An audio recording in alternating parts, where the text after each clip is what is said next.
একটা ফুল যদি তোমার সব ইচ্ছে পূরণ করে দিত, কিন্তু শর্ত থাকতো শুধু ভালো কাজের জন্য। শোনো লীলার সেই জাদুর গল্প। অনেক অনেক দিন আগে পাহাড়ের কোলে এক ছোট্ট গ্রাম ছিল। সেখানে থাকতো লীলা নামে এক মিষ্টি মেয়ে।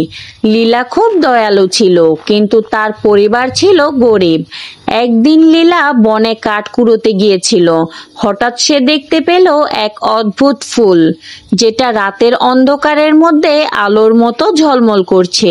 ফুলের কাছে যেতেই নরম একটা কণ্ঠস্বর ভেসে এলো, আমাকে ছুলেই তোমার সব ইচ্ছে পূরণ হবে, কিন্তু মনে রেখো স্বার্থপর ইচ্ছে চাইলে আমি হারিয়ে যাব।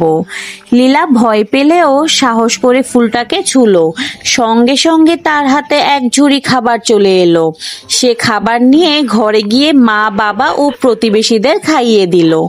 পরের দিন সে আবার ফুলের কাছে গিয়ে বলল, আমাদের গ্রামে সবাই যেন সুখে থাকে। সাথে সাথে গ্রামের শুকনো মাঠ সবুজে ভরে গেল। নদীতে পানি ফিরল, সবাই খুশি হয়ে উঠল। লোকেরা ভাবলো এটা লীলার দয়ালু মনের জাদু। আর সত্যিই তাই ছিল, কারণ ফুলটা কেবল তাদের সাথেই থাকে যারা নিঃস্বার্থ ভালোবাসায় ভরা। সেই থেকে গ্রামটা সুখী গ্রাম নামে পরিচিত হলো। আর লীলা সে সবার মনে রয়ে গেল জাদুর মতো। নীতি কথা হচ্ছে, সত্যিকারের জাদু লুকিয়ে আছে ভালোবাসা আর দয়ার মধ্যে। তোমার যদি এমন এক জাদুর ফুল থাকতো, তুমি সবার আগে কোন ইচ্ছে পূরণ করতে চাইতে? কমেন্টে লিখো।